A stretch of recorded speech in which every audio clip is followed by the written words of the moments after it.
McCown and Shannon back with you. Some NHL talk, I assume, today. Billy Jaffe and Greg Millen. No. We're talking about March Madness with Jaffe and Millen because they're such big basketball fans. They know so much about basketball. Zero. How about Gonzaga, Greg? How about Gonzaga? Aren't they great, Greg? I wouldn't be able to tell you basketball from. The great story about Shannon is he took me to a basketball game in Philadelphia during the playoffs one year, and I didn't know a thing about basketball, and he predicted exactly what was going to happen right down to the final shot, which was really annoying. But I don't know if it was pure luck or he knew what the hell he was doing. No, the Pacers would be. The Pacers were down by 34 points in the third quarter, and Greg said, "Oh, this is over. This is going to end." And I said, "There's no way. Pacers are going to win." Rick Smits hit about an 18-footer with 3 seconds to go to win the game. So I can't make that up, and he's never let me forget it either. And the consequence of that game was what? Zero. Pacers zero. Not if you're a Pacers fan. Yeah. Look, anyway. Let's get to the issue at hand. This has been a one-trick pony season. The Boston Bruins have been the story throughout, and yet there are people who still to this day say, look out for Colorado. Well, Colorado's about the 11th or 12th place team in the NHL overall right now by points. What is it about Colorado that makes anybody think that they are the equal of the Boston Bruins, that they can come out of nowhere effectively and win another Stanley Cup? Jaffe, do you buy that argument? I buy it if they're healthy as possible, in the sense of that. First of all, they've earned it, the respect of winning the Stanley Cup with a pretty dominant team last year. What did they lose? 4 games, if I remember correctly, last year on their run to the Cup. So I think they've earned that, Bob. And I think that there's this fear. I don't want to call them the boogeymen. That's not because they're a nice team, but you know what I mean? Like there's this respect of, wait, they got one of the best forwards in the world. They have arguably the best defenseman in the world. They've got good depth around them if they're all healthy.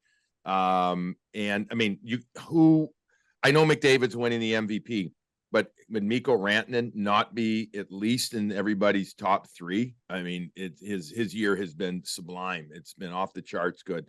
So the old question, just like last year about Kemper, can Georgiev be the guy? I don't know about that, but the fact is this: if they're healthy. And I think they're laughing. Bob, I think they're laughing. I think they're saying, East, go beat the snot out of each other. Go do it for 6 weeks. Go, we're going to go, off air, you guys were talking about sitting on a beach. We're going to go sit on a beach, and we're going to watch you guys beat up on each other, and we are going to have a run to the Cup final again. So this is typical. You think this is typical then? Millen, I'll throw it to you, or Jaffe, or Millen, I'll throw it to you. You think this is typical of what we talk about every year, that the Stanley Cup champion sometimes kind of goes into, submission mode during the regular season? They just play to get in the playoffs. That's it. Well, I think Colorado with Landeskog out all year, certainly you can put them in that category, and they're still concerned about him. I'm sure he'll be back. We'll have to wait and see.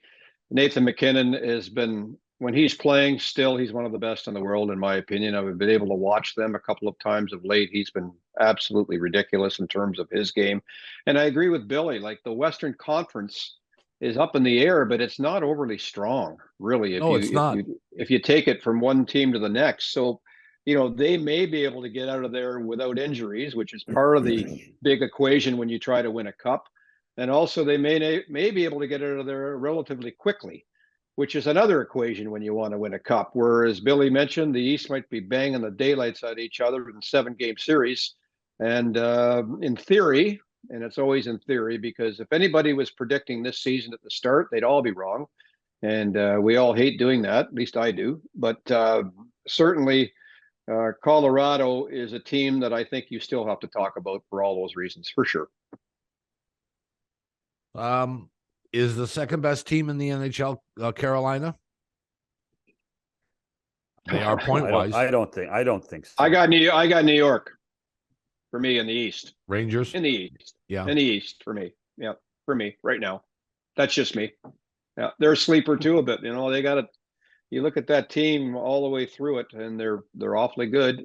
I wouldn't want to play the New York Islanders the way they're going at the moment with their goalie.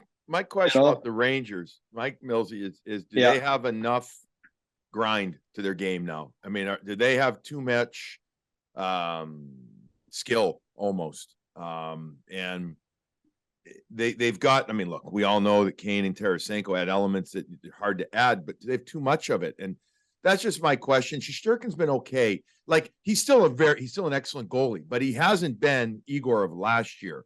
So if he gets on the roll like that, watch out.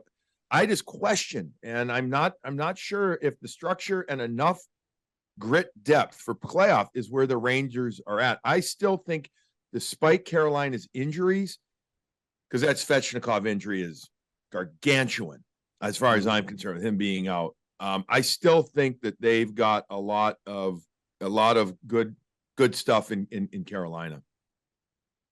I guess it's I do too. John? I just wonder.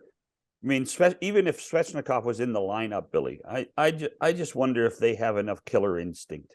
I know they're good. I know they're fast, and I know that they are all over the ice. But if they're ever down 2 goals, is there somebody that can take the puck and say, "Hey, jump on my back. We're going to carry you through it"? That's been their problem. That's been their dilemma the last 2 playoff years. Is a team like Tampa grinds them down. I agree. And do they have that? I mean, every time you watch them, you go, "Wow," but then you just think, do they have that added offensive need when they have some adversity? And I just don't see it. I just don't. Well, I agree about that. We've always talked about Carolina as long as but fast. I mean, some of those guys like Nachos, like they skate like a gazelle and they're huge. I mean, their D is so, I think they're so good. I don't know, Mills, if you agree. I'm not still sure about their goaltending. Like, who's going to be healthy for them too? That's the other question. But the sum of the parts there, I think, is pretty damn good. But Shanny, I agree with you that they don't have the ultimate killer instinct. But I still think, if you're asking me, I think the other best team in the East is, I guess I still lean towards them. I mean, I know we're not even talking about New Jersey, and maybe. Well, I was just going to, yeah. I don't know if I always thought they'd be good this year and challenge for a spot. I didn't think they'd be anywhere near this good. I wasn't buying Vanacek. I'm still concerned if, my number 1 D, he's been so good all year, Dougie Hamilton. He's been so good putting up the points, but come playoff time, do they have enough around him, to be the stud number 1 to help offset that? You talk about Shanny needing something at that crunch time, and this is a huge year for Dougie. I think this is a huge year for him to step up in that crunch time. And for the Rangers, getting back, Billy, to the Rangers, and you're right. I mean, you got the Russian factor. Let's be honest. Are they going to feel like it or not? And that's a big factor based on the numbers that they have there. And how come we're not talking about the Toronto Maple Leafs? I mean, everybody doesn't want to talk about them, but I got to tell you, like, why can't they win the East this year? I mean, it'll be a tough grind and a tough way to get there, but they're a pretty darn good hockey team at this point. Now their problem is they can't seem to get it together with the trades. What about the defense, and what about the goaltending in Toronto? Who's your starting goalie in the playoffs, Greg? Samsonov, for fun. Gotta be. You got to start him. I mean, he's had the best year. He's reliable. He's pretty good, better than people think. And he's got his mind, it seems like, together, which is important. Matt Murray, with all due respect, it's a coin toss, and he's all over the map when he's in the goal. I don't see it up complete to his game.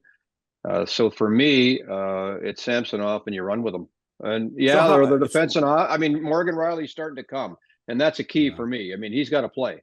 And the last number of games, he's been better, and he's got to carry the mail. Their missing link is that 30-minute guy, for sure, that most Stanley Cup champions have. Most are wondering if Morgan Riley can take his game to another level here down the stretch, and he's starting to. You're talking about 30 had a good year, though. Let's be honest. Yeah, I am, Bob.